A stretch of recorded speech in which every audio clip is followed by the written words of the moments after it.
안녕하세요. 오랜 시간 미움을 가슴에 담고 살았던 50대 여자입니다. 누군가를 믿었던 만큼 배신을 당했을 때 밀려오는 배신감과 미움은 더 큰 법이라더군요. 저 또한 그런 배신으로 인해 정말 많이 힘들어 했었죠. 때문에 그 미움만은 평생 가슴에 품고 살아갈 줄 알았는데요. 세상 일은 끝까지 살아보지 않으면 아무도 모른다고 그런 제 마음을 크게 흔들어 놨던 한 계기가 찾아왔습니다. 그때 일에 대해 지금부터 이야기를 시작해 보려고 해요.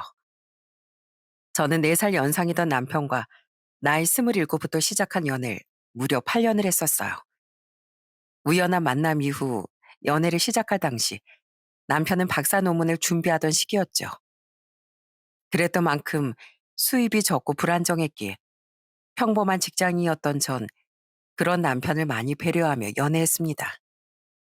시댁 형편이 어려운 편은 아니었기에 제가 남편의 지갑에 돈을 채워준다거나 생활에 보탬이 되어준다거나 할 필요는 없었지만 전 데이트 비용을 대부분 부담하고 기념일에도 비싸고 좋은 선물은 기대하지도 않았었죠.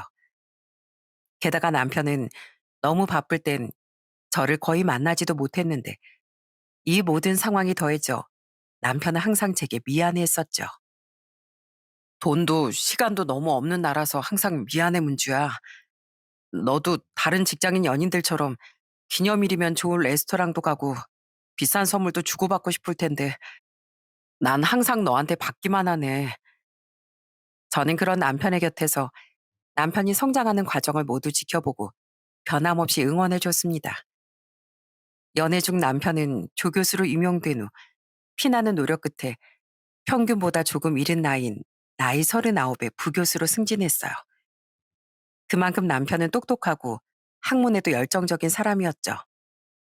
그리고 부교수로 승진했던 때 남편은 제게 청혼을 해줬어요. 그렇게 제 나이 35, 남편의 나이 39에 우린 긴 연애의 결실을 맺게 됐습니다. 연애하는 동안 저흰 서로의 가정사는 알아도 가족은 만나지 않았었기에 저흰 결혼을 하기 인사를 드릴 때 양갈 각각 처음 방문했어요. 평소 제게 남편에 대해 많이 들었던 저희 부모님과 여동생은 남편을 많이 환영해줬죠. 그때 남편은 저희 부모님께 큰절까지 하며 이렇게 말했어요. 제가 문줄 너무 오래 기다리게 만들면서 두 분께 인사도 너무 늦게 드려서 죄송합니다. 문주가 절 믿고 기다려준 만큼 저 정말 문주한테 잘하면서 살겠습니다. 그렇게 성공적으로 친정에 첫인사를 마친 우린 다음으론 시댁에 인사를 드리러 갔어요. 그때 처음 뵙게 된 시어머니는 한달음에 달려나와 저를 버선발로 맞아주셨죠. 아유, 우리 며느리, 내가 널 얼마나 만나고 싶어 했는지 아니? 드디어 네가 우리 집 며느리가 되는구나. 내가 항상 말로만 듣던 너에게 얼마나 고마워했는지 몰라. 네가 우리 준혁이 옆에서 그동안 정말 많은 힘이 되어줬었다며? 그래서 언젠가 네가 내 며느리가 되면 너한테 정말 잘해주겠다고 내가 무지하게 다짐했었단다. 시어머니의 격한 환영에 정말 몸둘 바를 모를 정도로 감사했어요. 남편의 가족은 시어머니 딱 한 분뿐이었습니다. 작은 사업을 하셨다던 시아버진 남편 나이 20대 중반에 암으로 세상을 떠나셨거든요. 이후 시어머니는 시아버지가 남기신 3층짜리 건물에서 나오던 월세로 생활을 하셨다고 했죠. 하지만 형편이 좀 넉넉하다고 마냥 외아들이 남편을 오냐오냐 하던 분은 아니었기에 남편이 벌이가 적을 때도 용돈을 퍼주거나 하진 않으셨던 거예요. 전 연애 시절 그 얘기를 듣고 오히려 시어머니에 대한 이미지가 좋았습니다. 마냥 내 아들을 하며 자식을 감싸는 분은 아닌 것 같았으니까요. 그런 좋은 인상을 가지고 처음 뵀던 시어머니는 역시나 좋은 분이더라고요. 준혁이 넌 널 이만큼 기다려준 문주한테 평생 고맙다고 절하고 살아야 돼. 이 엄만 항상 문주 편일 테니까 너 앞으로 잘해야 된다. 처음 본 날부터 대놓고 자신의 며느리 편이라고 말해주던 시어머니가 저는 참 좋았습니다. 결혼 후 당연하게도 전 그런 시어머니와 정말 잘 지냈어요. 시아버지를 일찍 보내드리고 이젠 유일한 가족이던 제 남편까지 장가보낸 시어머니가 많이 외로우실 것 같아 전 시어머니께 전화도 자주 드리고 남편 없이도 가끔 혼자 찾아가기도 했죠. 어머님, 화장실 청소 담당 며느리 왔습니다. 아직 각층 화장실은 청소 안 하신 거죠? 제가 후딱 가서 하고 올게요. 저는 가끔 시어머니의 건물로 찾아가 건물 청소도 도왔습니다. 시어머니는 관리하던 건물 청소를 사람을 고용하지 않고 직접 다 하셨었어요. 사람은 항상 일을 해야 하는 법이라면서요. 그리고 그렇게 건물 구석구석에 대해 알아야 관리하기도 쉽고 임차인들과의 관계도 돈독해질 수 있다고 말씀하셨죠. 게다가 가끔 보니 시어머니는 건물 임차인들에게도 정말 예의 있게 잘해주시더군요. 그런 시어머니가 진심으로 존경스럽고 좋아서 전 일부러 건물 청소 중에서도 힘든 일을 도와드리고 싶었던 거예요. 또 전 서울에 살면서도 한강 나들이를 가본 지 오래됐다던 시어머니 모시고 한강에 놀러가 라면에 맥주를 먹기도 했습니다. 당시 아직 돌이 안 됐던 큰아들은 남편에게 맡기고서요. 이건 여자들끼리 데이트라며 말이죠. 또 전 시어머니의 생신 선물도 항상 직접 골랐는데요. 한 번은 시어머니를 위해 시어머니와 저만의 커플 금팔찌도 맞춰 생신 선물로 드렸었어요. 팔찌 안쪽엔 우리의 이니셜까지 함께 새겨서요. 그때 제 선물을 받고 시어머니가 얼마나 기뻐하셨는지 모릅니다. 세상에, 이렇게 귀한 걸 내가 아까워서 어떻게 끼니. 화장대에 잘 보관해뒀다가 아주 중요한 날에만 끼고 나가야겠구나. 고맙다, 에미야. 많이 비싼 것도 아니고 그냥 18K예요. 그러니까 편하게 끼고 다니세요. 상하면 새로 맞춰드리면 되죠, 뭐. 아니야. 이렇게 의미 있는 물건은 잘 아껴둬야지. 그 후 정말 시어머니는 그 팔찌를 자주 차지도 않고 소중히 보관하셨습니다. 이렇게 저도 시어머니께 잘했지만 시어머니 또한 제게 정말 잘해주셨어요. 전 결혼한 지 2년 뒤에 첫 아들을 낳고 또 2년 뒤엔 둘째 아들을 낳았는데요. 시어머니는 그 두 번 모두 직접 제게 고급 산후조리원을 예약해 주셨답니다. 그뿐 아니라 제가 임신했을 때도 전국 각지에서 보양식이란 보양식은 다 사서 보내주셨어요. 그리고 시어머니는 제가 결혼한 후엔 우리 며느리 고생시키기 싫다며 명절 제사도 없애버리셨죠. 산 사람이 더 잘 사는 게 중요한 거지. 분명 조상님들도 다 이해해 주실 거다. 물론 명절 음식은 하긴 했지만 그마저도 처음엔 제게 못하게 하셨습니다. 하지만 제가 우기고 우겨 그나마 남편과 시어머니와 셋이 둘러앉아 음식을 거둘 수 있게 됐던 거예요. 그렇게 명절이면 셋이 앉아 음식을 하며 도란도란 얘기도 나누던 시간이 저는 참 좋았어요. 솔직히 전 손이 막 야무진 편은 아니었는데요. 시어머니는 못생기게 붙여진 며느리표 전을 보며 오히려 사랑스럽다는 듯 말씀하곤 하셨죠. 아유, 아주 귀엽고 특별한 전이로구나. 세상 모든 음식이 다 똑같이 생겨서야 되겠니? 나네미 네가 붙인 전들이 훨씬 귀엽고 예뻐 보인다. 요새 사람들 말로 그 뭐라고 하더라? 아, 유니크. 유니크한 전이잖니. 그런 시어머니의 말씀에 조금은 풀이 죽었던 제 기분도 다시금 활짝 피어나곤 했습니다. 이렇게 말씀도 예쁘게 해주시고 절 아껴주시던 시어머니가 저는 정말 좋았어요.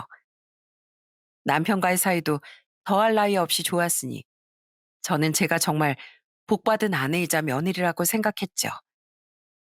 그런데 그런 제 행복은 너무 짧았어요. 저희 작은 아들이 3살이 됐던 해부터 시어머니가 점점 변해가셨거든요. 예, 에이미야. 요즘 사람들은 경력 쌓아서 대기업 같은 데로 이직도 잘한다는데 넌 이직 생각이 없니? 당황스럽게도 시어머니는 자꾸 제게 이직 강요를 하시더군요. 처음엔 그냥 아무 생각 없이 물어보시는 줄 알았는데 이후로도 시어머니는 계속 제게 대기업, 공기업으로 이직을 권하시더라고요.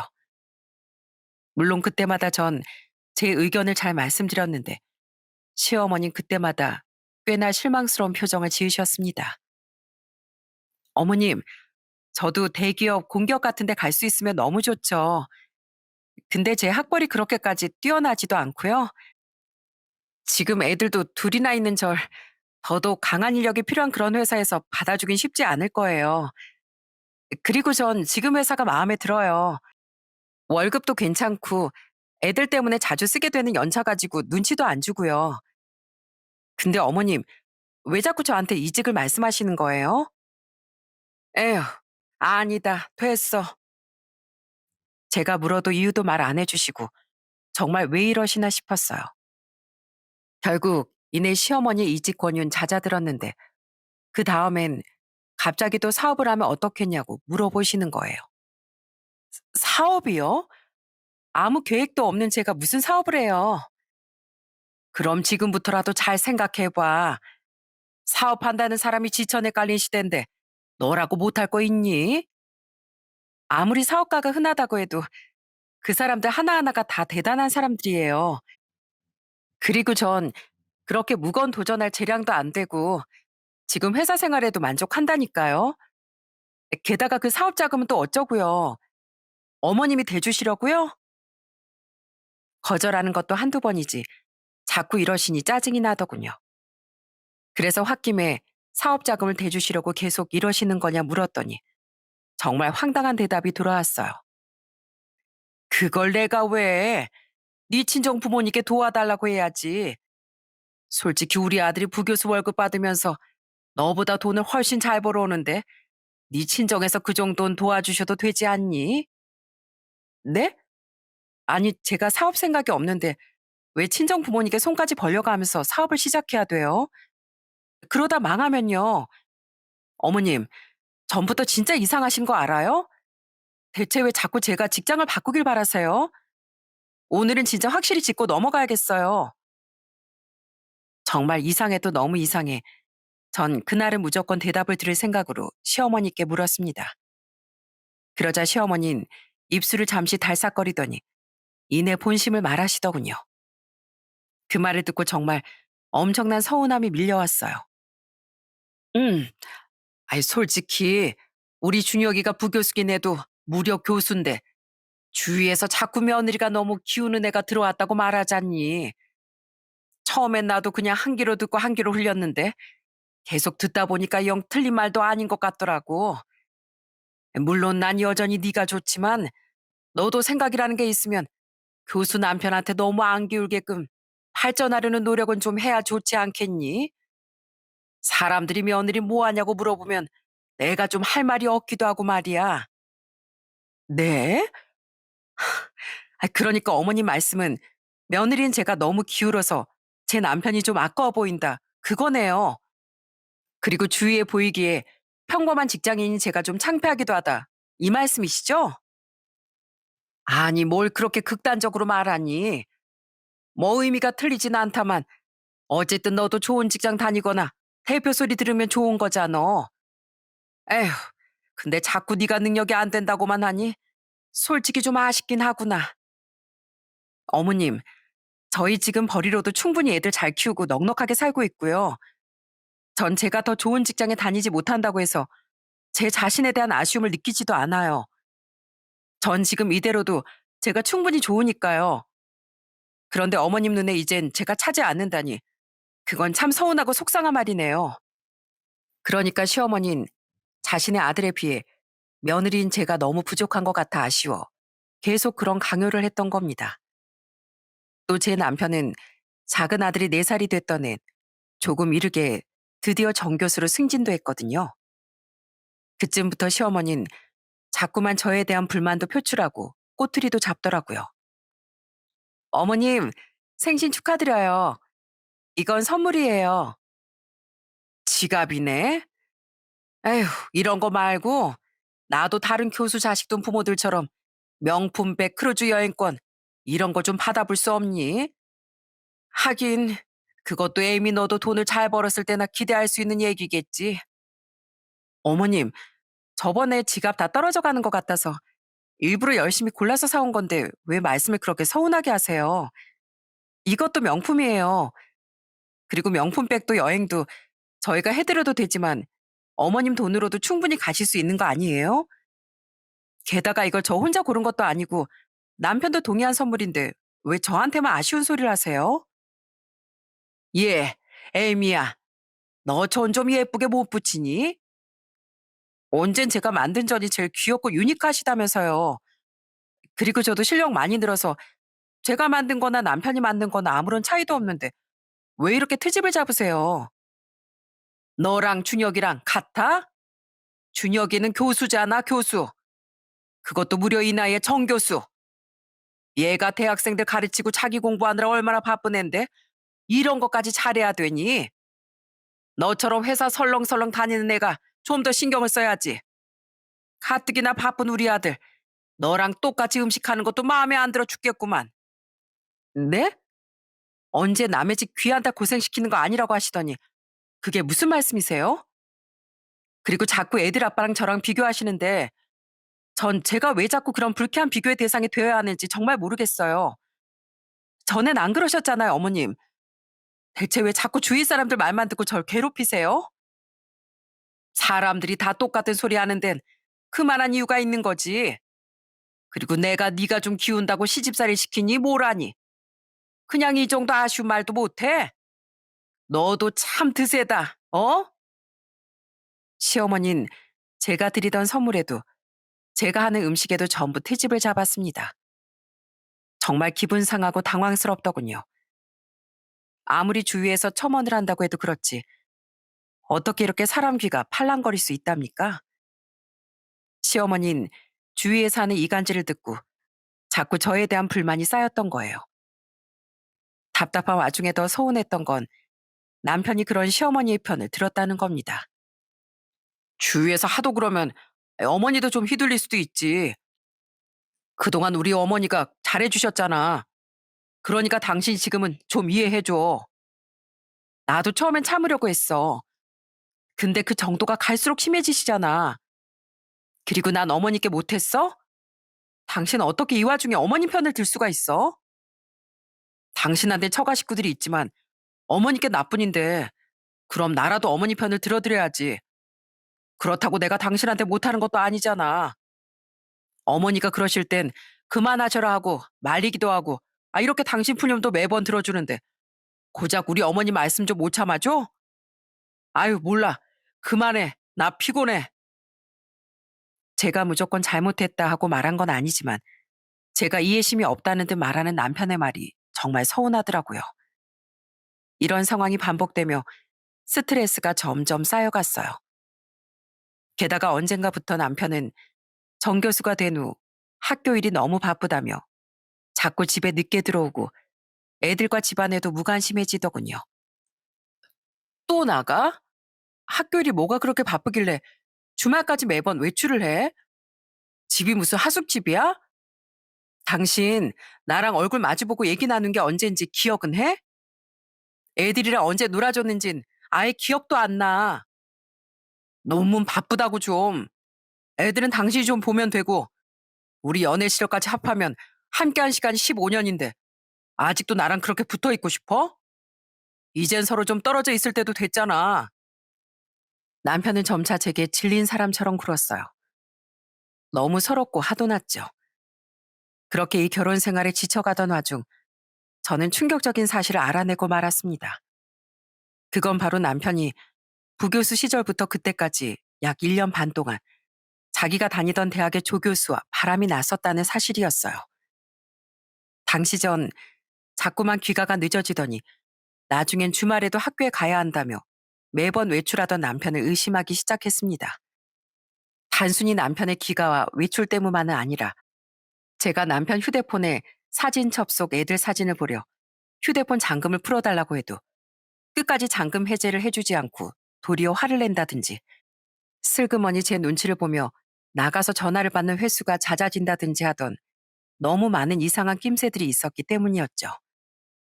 그래서 사람을 고용해 남편의 뒷조사를 해봤더니 남편이 저보다 무려 6살이 어린, 그러니까 남편보다 10살이나 어리던 조교와 바람났었다는 사실을 알게 된 거예요.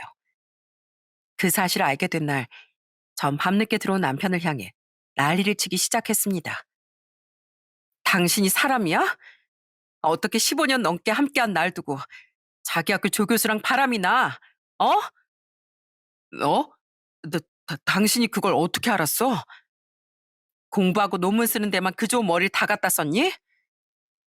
그렇게 의심되게 행동하는데 내가 뒷조사를 안 해봤을까 봐? 난 인생이 가장 빛나던 시기에 당신을 만나 내 청춘을 다 바쳤어. 그런데 그깟 교수 좀 됐다고 눈에 뵈는 게 없니? 대학생들 가르친다던 인간이 어디서 이런 인성 파탄한 짓을 해? 세상 보기에 부끄럽지도 않아?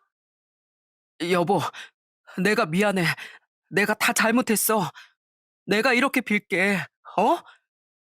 당연히 싹싹 빌어야지. 두고 봐. 난 당신하고 당연히 이혼도 할 거고 내가 수집한 증거 당신 학교에 전부 제보해버릴 거야. 어디 어렵게 된 정교수 자리 왠지 1년도 못 버티고 학교에서 쫓겨나봐. 너도 그 기집애도 내가 절대 가만히 안 둘 거야. 여보, 여보, 제발 이러지 마. 어? 내가 얼마나 개고생을 해서 이 자리까지 올라왔는지 누구보다 당신이 잘 알잖아. 어? 내가 당신이 해달라는 대로 다 해줄게. 뭘 원해? 애들 양육권? 위자료? 양육비? 다 말만 해. 해달라는 대로 다 해줄 테니까 제발 학교에 알리지만 말아줘. 나 진짜 교수 인생 끝나면 안 돼. 난 교수 자리에 내 평생을 다 걸었다고. 너무 큰 배신감에 전 학교의 모든 걸 알려버리겠다며 겁박도 했어요. 그러자 남편은 기겁하며 아이 무릎까지 꿇고 엉엉 울며 용서를 구하더라고요. 저는 분노의 눈물을 흘리며 그 모습을 전부 동영상으로 촬영했습니다.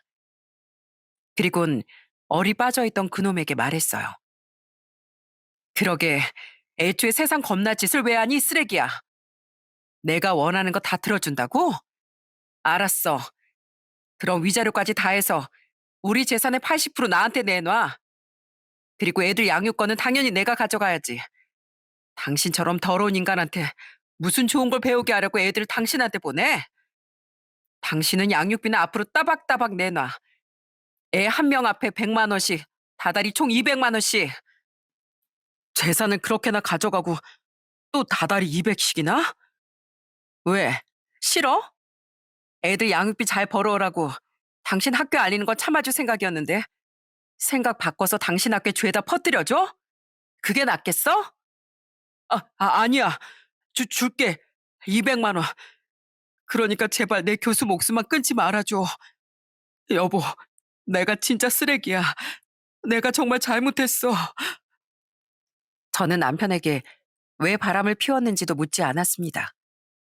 이유를 듣는다고 뭐가 달라지나요? 남편이 절 배신한 건 확실했고 그 여자랑 진심으로 만나고 있었든 아니든 제겐 전혀 중요하지 않았어요. 중요한 건 오직 어차피 이혼할 거 어떻게 하나라도 그놈에게 더 빼앗아 올까 하는 것뿐이었죠. 그놈도 변명해봤자 도움될 게 하등 없다고 생각했는지 제게 무조건 싹싹 빌기만 했습니다. 제가 원하는 조건 전부를 들어주겠다면서요.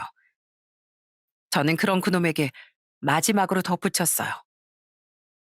내가 당신 무릎 꿇고 싹싹 비는 지금 이 모습 다 촬영해놨거든? 만약 앞으로 애들 양육비 한 달이라도 밀리기만 해봐.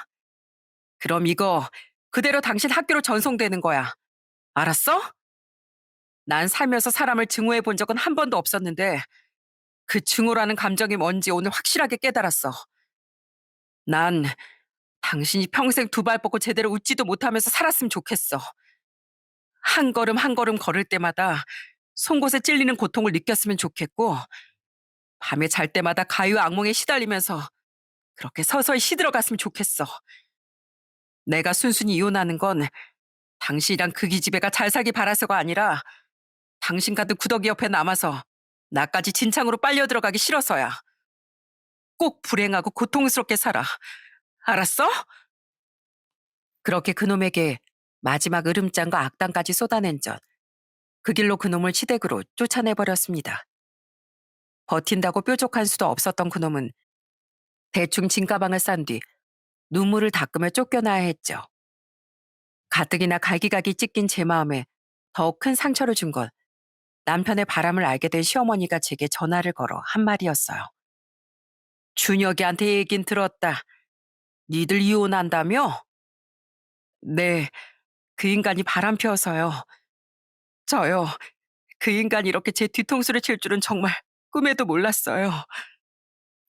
그때 전 적어도 시어머니가 그때만큼은 제게 미안해라도 할 줄 알았습니다.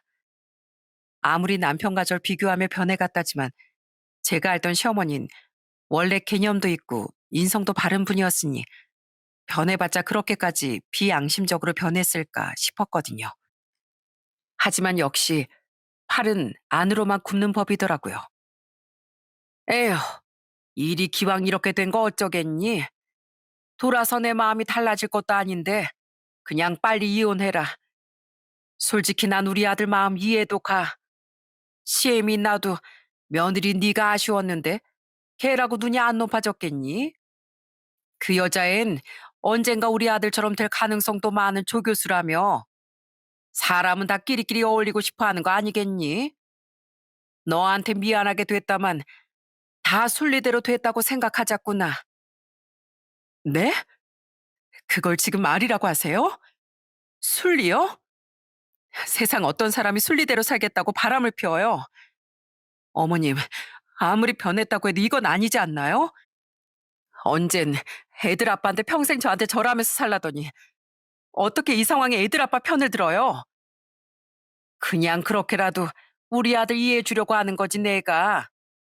지금 이 상황에 나 아니면 누가 우리 아들 편을 드니?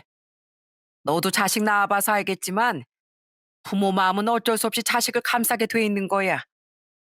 그리고 말이 나와서 말인데 너 재산도 애들 양육권도 다 가져간다고 했다며? 그건 좀 불공평하지 않니? 내가 재산 아무 말 안 할 테니까 우리 성진이 우리 큰손 좀 두고 이혼해라. 사실 나 그 말하려고 전화한 거야. 황당하더군요. 제게 전화한 시어머니는 그 상황에 남편 편을 들더니 제게 큰아들의 양육권까지 내놓으라고 말한 겁니다. 시어머니는 유독 생김새가 남편과 붕어빵이었던 저희 큰아들은 포기하기 싫었던 거예요. 전 기가 차서 소리를 빽 질렀어요. 제가 정신 나갔어요? 바람난 인간한테 애를 보내게? 절대 그렇게 못하죠. 그리고 어머님 정신 차리세요.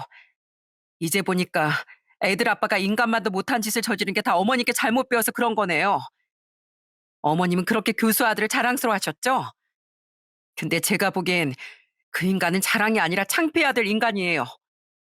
뭐, 뭐라고? 창피요, 창피. 교수면 뭐해요? 조강 지쳐버리고 바람이나 피우는 인성은 아예 바닥인 인간인데요. 저한테 이런 말도 안 되는 말할 시간에 어머니 그 잘난 아들 인성교육이나 똑바로 시키세요. 하긴 어머님 인성도 피차 일반인 것 같으니 교육이 소용이 있겠냐마는요. 제가 그 인간한테 악담이란 악담은 다 했거든요. 제가 뭐라고 했는지 그 인간한테 한번 물어보세요. 지금 어머니께 해드리고 싶은 말이 딱 그 인간한테 했던 말들이니까요. 잠시나마 제 두 번째 부모님을 잘 얻었다고 생각한 제가 바보였습니다. 앞으로 우리 평생 보고 살지 말아요. 그렇게 시어머니와의 전화를 끊고 나서 정말 많이 울었습니다. 오래 사랑하고 믿었던 남편과 시어머니에게 배신당한 상처가 너무 아파서요. 그리고 그만큼 미움도 정말 많이 짙어졌죠. 이후 남편과 이혼을 진행하게 됐지만 도저히 상간녀 또한 가만둘 수가 없겠더군요. 하지만 학교는 찾아가지 않겠다고 약속했기에 저는 제가 가지고 있던 바람 증거들을 전부 복사해 상간녀의 집으로 찾아갔어요. 상간녀가 자신의 부모와 함께 살고 있던 걸 알고 있었거든요. 누구세요? 안녕하세요. 여기 윤지영 씨 집 맞죠? 저 윤지영 그 여자랑 바람난 인간 아내 되는 사람입니다. 우리 딸이 누구랑 뭘 해요? 아니나 다를까 당연히 상간녀의 부모는 자신의 딸의 더러운 짓거리를 모르고 있더군요. 저는 상간녀의 부모에게 모든 사실을 폭로하며 증거들을 넘겼고 뒤늦게 현관으로 나온 상간녀는 경악을 했습니다. 저는 그런 상간녀를 노려보며 말했어요. 남의 가정 파탄내고 넌 잘 빠져나갈 수 있을 줄 알았니? 야, 좀 알아보니까 너 다른 학교에서도 유부남 교수 꼬셔서 좀 놀았더라? 상습적으로 유부남만 노리면서 재미 보고 다니다 본데 꼬리가 길면 밟히는 법이야. 너 인생 그렇게 살다가 나중에 뒤통수에 짱돌 찍힌다? 이 인생 그렇게 살지 마, 이 쓰레기야. 내가 너처럼 비도덕적인 인간은 절대 교수 못 되게 해달라고 맨날 물 떠놓고 빌 거야. 야, 윤지영, 너 이게 대체 다 무슨 말이야? 어? 이게 비싼 돈 들여서 공부시켜 놨더니 이런 기아말 짓을 하고 있어? 너 오늘 어디 비 오는 날 먼지 나도록 맞아보자. 아빠, 아빠! 그렇게 일침을 날린 전 상간녀의 발치에 침까지 탁 뱉고 돌아섰습니다. 뒤에서 분노한 상간녀의 부친이 상간녀를 호되게 혼내는 소리가 들려왔지만 전 뒤도 돌아보지 않았죠. 그 후 전 상간녀에게 소송을 걸어 위자료도 받아냈고 남편에게 재산과 양육비도 잔뜩 받아낸 뒤 이혼하게 됐어요. 시어머니가 큰아들의 양육권을 뺏으려 했지만 법은 제 편이었죠. 부모님과 여동생 내외인 이혼한 제 걱정을 많이 했지만 전 이혼으로 인한 상처를 꿋꿋이 이겨내고 살았습니다. 그들 보란 듯이 더 잘 사는 것만이 진정한 복수라고 생각했으니까요. 그 후 전 남편과 연락을 끊고 살고 싶었지만 면접 교섭권으로 인해 가끔씩 애들을 전 남편이 들어가 살고 있던 시댁에 보내야 했기에 그럴 수는 없었어요. 그랬기에 전 남편에게 대충 전 남편과 상관녀의 이야기도 들을 수 있었죠. 두 연놈은 결국 헤어졌다고 하더군요. 상간녀의 부모가 상간녀의 머리카락까지 죄다 자르며 그들의 만남을 반대했다고 하더라고요. 그렇게 허무하게 헤어진 후 상간녀는 부교수 승진에 계속 실패하다 결국 교수로서의 길을 포기했다고 해요. 자세한 이유야 잘 모르겠지만 그런 더러운 여자가 학생들을 가르치는 교수가 되는 것보단 훨씬 잘 된 결말이라고 생각했죠. 당신도 은근히 교수 며느리 욕심내던 당신 엄마도 꼴 좋게 됐네. 근데 왜 자꾸 나한테 당신이랑 그 여자 얘기를 해? 우리 헤어진 지 벌써 몇 년이야. 그래서 당신은 은근히 나한테 돌아오고 싶어 하는 것 같은데 난 우리 애들만 아니었으면 당신 전화 애초에 차단해버렸을 거야. 그러니까 더는 알고 싶지도 않은 당신 얘기 앞으로도 꺼내지 마. 귀 썩을 것 같으니까. 저는 염치도 없게 제 간을 보던 그놈에게 확실히 선을 그었습니다. 그리고 전 남편은 천벌을 받은 건지 저와 이혼한 지 8년 만에 시부와 똑같은 암으로 세상을 떠났어요. 발견됐을 땐 이미 말기였기에 손 쓸 수 없는 상황이었다고 하더군요. 그때 전 아이들을 봐서 남편의 장례식장에 가긴 갔었지만 그 어떤 슬픔도 밀려오지 않았습니다. 아마 그때 제 안엔 아직도 전 남편을 향한 미움이 가득했던 것 같아요. 성진아, 성효가 니들 아버지 불쌍해서 어쩌니. 그날 시어머니는 아끼던 저희 큰아들을 안고 정말 많이 오열했어요. 그리곤 제 쪽을 쳐다보긴 했지만 미안해서인지 제 눈도 잘 마주치지 못하더라고요. 어차피 저 또한 시어머니에게 아무런 할 말도 없었기에 전 조문을 마친 뒤 아이들과 조용히 장례식장을 떠났어요. 그렇게 전 남편이 세상을 떠난 후 얼마 뒤부터 애들도 더 이상 시어머니와 연락을 하지 않게 됐습니다. 전 남편이 세상을 떠날 당시 14, 12살이던 아이들은 전 남편이 바람을 피웠었다는 것과 시어머니가 그런 전 남편의 편을 들었었다는 걸 친정 식구들의 대화를 우연히 듣고 알게 됐었거든요. 그로 인해 시어머니에 대한 원망이 생겨 더는 시어머니를 보고 싶지 않아 하더라고요. 그렇게 전 완전히 시어머니에 대한 신경은 끄고 살 수 있었습니다. 그런데 전 남편이 세상을 떠난 지 4년 뒤 시어머니가 제 앞으로 웬 택배를 보냈더군요. 박향순, 니들 할머니 이름이 맞는데 왜 나한테 갑자기 이런 택배를 보냈다니? 한번 전화해보세요, 어머니. 됐다. 그 양반 번호 차단한 지가 언젠데. 이제 와서 무슨 수작인 건지. 대체 뭘 보냈나 궁금하다가도 이혼한 지 12년이 지났는데 이제 와 무슨 수작인가 싶어 저는 그 택배를 뜯어보지도 않았습니다. 그만큼 전 남편뿐 아니라 시어머니에 대한 배신감과 미움도 깊었던 거죠. 그런데 제가 저녁을 차리는 사이 당시 18살이던 큰아들이 택배를 뜯어봤나 보더군요. 큰아들은 의아한 목소리로 거실에서 저를 향해 말했어요. 어머니, 그래도 확인을 해봐야 될 것 같아서 제가 택배를 뜯어봤는데요. 와서 이것 좀 보세요. 여기 물건이 2개 들어있어요. 저는 큰아들의 말에 하는 수 없이 시어머니가 보낸 물건들을 확인하게 됐습니다. 택배 상자 안엔 팔찌 하나와 노트 하나가 들어있더군요. 그 팔찌를 전 한눈에 알아봤어요. 아주 오래전 제가 시어머니에게 선물로 드렸었던 커플 금팔찌였죠. 아직도 선명하게 새겨져 있던 시어머니와 제 이니셜이 과거의 기억을 새삼 떠올리게 만들더라고요. 대체 시어머니가 이걸 왜 보냈나 싶어 전 이번에 노트를 펼쳐봤습니다. 그 안엔 저에게 보내는 시어머니의 편지가 적혀 있더라고요. 그것도 하나가 아니라 거의 한 달에 한두 번 정도 작성한 1년지 편지가요. 노트엔 중간중간 눈물 자국도 묻어 있었고 그 내용들엔 시어머니의 절절한 후회가 잔뜩 적혀 있었어요. 모년 몇 월 며칠 애미야 잘 지냈니? 오늘은 유독 밤바람이 춥더구나. 그래서 발이 너무 시려 양말을 2켤레나 겹쳐 신었는데 겉에 신은 양말을 보니 네가 사다 준 양말이더라고. 나와 준혁이가 널 배신한 건 오래전의 일인데 아직도 네가 날 생각해줬던 흔적은 이렇게 내 집에 가득하구나. 날 생각해서 네가 사다 준 양말, 지갑, 손수건, 식탁보 같은 거 말이야. 정말 사람 곁에 오래 남는 건 명품 같은 게 아니라 이런 소소한 마음이건만 그땐 그걸 잘 몰랐던 것 같다. 내가 내 복을 내 발로 차버린 거지. 넌 지금도 어디선가 착하고 따뜻한 마음으로 애들을 잘 키우고 있겠지? 보고 싶구나. 모년 몇 월 며칠. 햄이야, 오늘은 내 생일이란다. 넌 이미 다 잊었겠지만 말이야. 너랑 준혁이가 이혼하기 전까지만 해도 내 생일이면 항상 내 집엔 웃음이 넘쳐 흘렀지.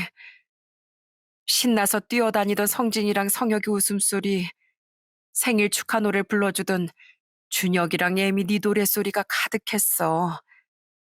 네가 항상 끓여주던 미역국 맛이 하늘 갈 날이 머지않은 지금에서야 왜 이렇게 그리운지 모르겠구나. 하지만 내겐 이런 걸 그리워할 자격도 이젠 없겠지. 난 너에게 미안해할 자격조차 없는 사람이니까. 그래도 어디서나마 내가 하늘에 가서도 난 너와 우리 손주들이 행복하길 빌 거란다. 그게 내가 너에게 할 수 있는 유일한 속죄겠지. 노트는 이런 시어머니의 후회와 그리움이 가득 채워져 있었어요. 그 일기 같은 편지들을 전부 읽어보는데 자꾸만 눈물이 나더라고요. 아주 오래전 행복했던 기억과 시어머니에 대한 원망이 동시에 차올라서요. 더 충격적인 건 그 편지들 중 곳곳엔 시어머니의 생이 얼마 남지 않았다고 적혀져 있던 거였어요. 당시 80이 훌쩍 넘었던 시어머니는 노화와 지병으로 인해 살 날이 얼마 안 남은 상태더라고요. 그 와중에 자신은 살 자격이 없다며 병원에 입원도 않고 집에서 약만 먹고 있다고 쓰여 있는데 더 이상 참을 수가 없어 전 차단을 풀고 아주 오랜만에 시어머니께 전화를 걸었습니다. 그리곤 제 전화를 받고 놀란 시어머니에게 울며 소리쳤어요. 예, 애미야, 잘 지냈니? 내가 잘 지냈든 못 지냈든 그게 어머님한테 무슨 상관이에요? 지금 내가 어머님이라고 불러준다고 그쪽을 용서했다거나 하는 착각은 하지 마세요. 그냥 애들 할머니니까 최소한의 선은 지키려고 그렇게 불러주는 거니까. 이걸 이제 와서 대체 왜 보냈어요? 나 살 날이 얼마 안 남았다. 그러니까 이것들 받고 마음 약해져서 나 좀 용서해다오. 뭐 이런 거예요?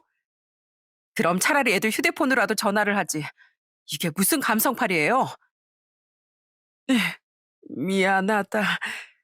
난 그냥 너에게 미안한 마음을 이렇게라도 전하고 싶었어.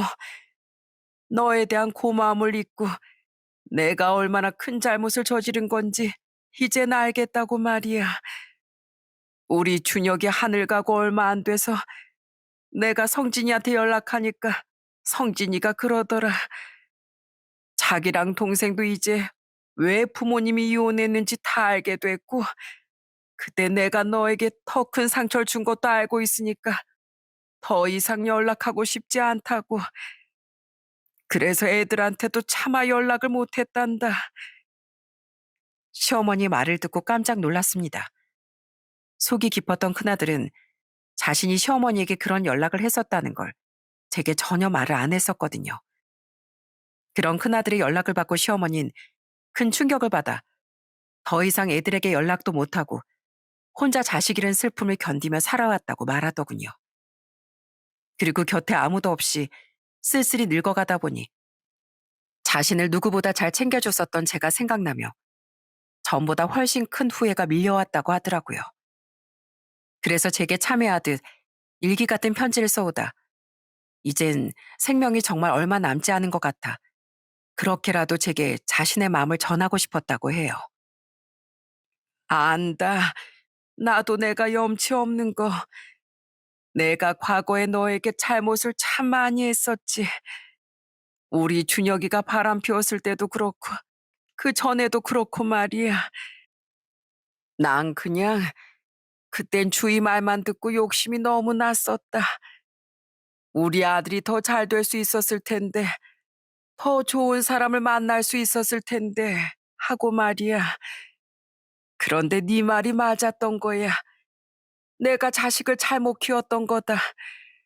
아무리 잘난 여자라고 한들 너처럼 나랑 준혁을 위해 주랜 아무도 없었던 거야.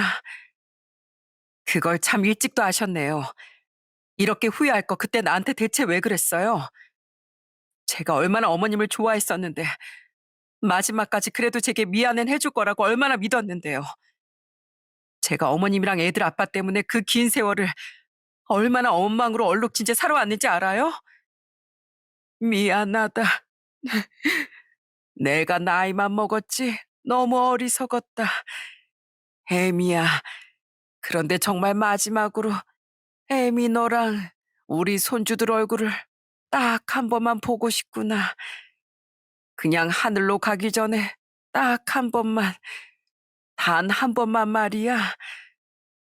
하지만 안 되겠지?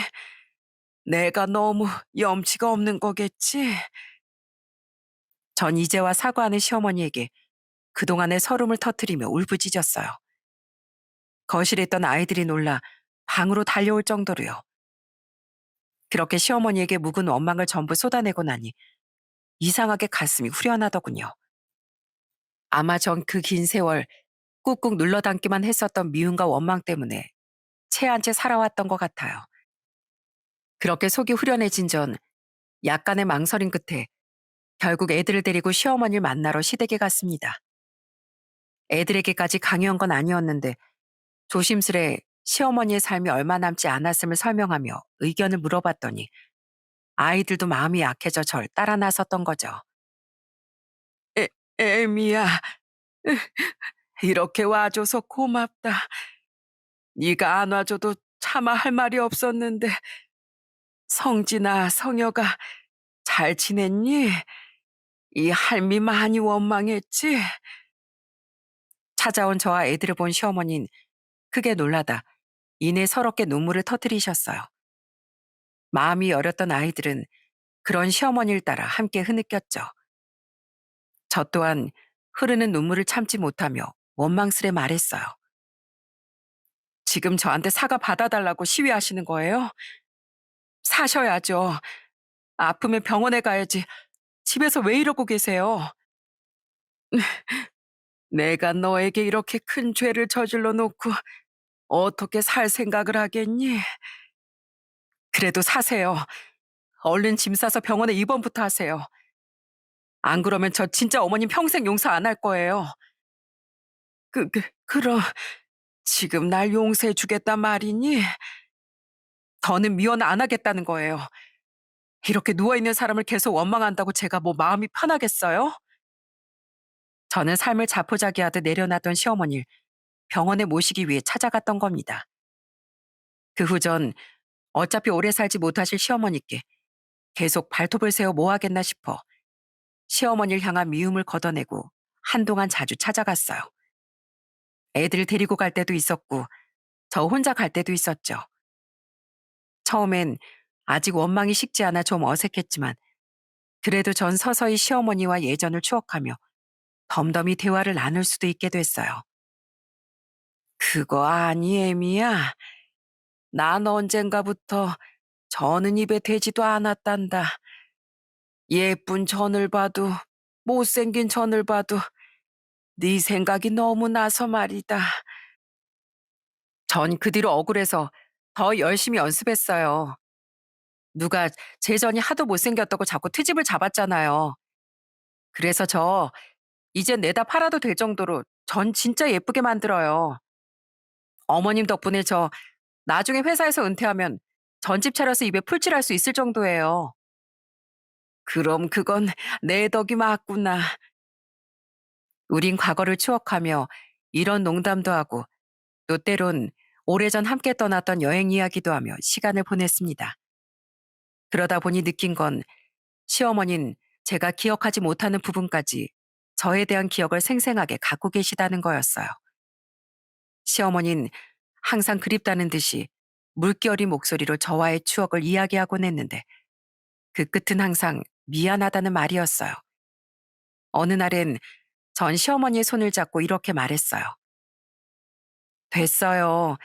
속죄는 그만하면 됐으니까 이제 마음 좀 편히 비우세요. 저도 살면서 어머니께 받은 것들도 분명 많으니까 우리 그걸로 그냥 퉁쳐요. 사관 이미 받을 만큼 받았으니까요. 말이라도 그렇게 해주니 정말 고맙구나. 무거운 내 마음이 조금이나마 가벼워지는 것 같다. 그런데 그때 시어머니 눈물을 흘리며 놀라운 말을 덧붙이시더군요. 이건 더 늦기 전에 꼭 얘기해 줘야 할 것 같아서 지금 말아마. 나 이미 변호사 통해서 내 유산 다 정리해 놨다.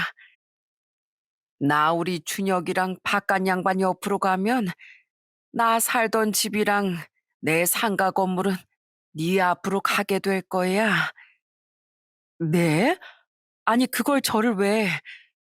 넌 이제 날 용서했다고 했지만 아직 내가 나를 용서하지 못했단다. 아마 그건 하늘에 가서도 마찬가지겠지. 내 남은 재산을 전부 네 앞으로 주고 가는 건 내 속죄의 일부란다. 거절할 생각은 말거라. 어차피 피부치라곤 우리 성진이 성혁이밖에 안 남은 내가 재산을 남기면 누구한테 남기겠니? 그 돈으로 너도 편하게 살고 애들 대학도 보내고 결혼도 잘 시켜다오. 정말 정말 미안했다 애미야. 시어머니는 제게 택배를 보내기 전 이미 자신의 전 재산을 제 앞으로 돌아오게끔 조치를 취해 놓으셨더군요. 그만큼 시어머니의 죄책감이 컸었다는 사실이 절절하게 느껴져 전 시어머니를 따라 오래도록 눈물을 흘렸습니다. 그 후 얼마 되지 않아 시어머니는 갑작스레 찾아온 폐렴을 이기지 못하고 하늘로 떠나셨어요. 전 그런 시어머니 장례식도 직접 치러드렸죠. 저는 시어머니가 이젠 하늘에서 시아버지와 전 남편을 만나 긴 외로움에서 벗어나셨길 진심으로 바라드렸어요. 그렇게 시어머니를 보내드린 지 아직 몇 달이 채 지나지 않았습니다.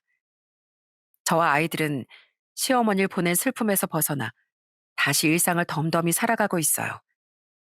시어머니가 남겨주신 건물과 집 중 집은 이미 처분했고 저는 앞으로 그 돈과 건물은 잘 보존해둘 생각입니다.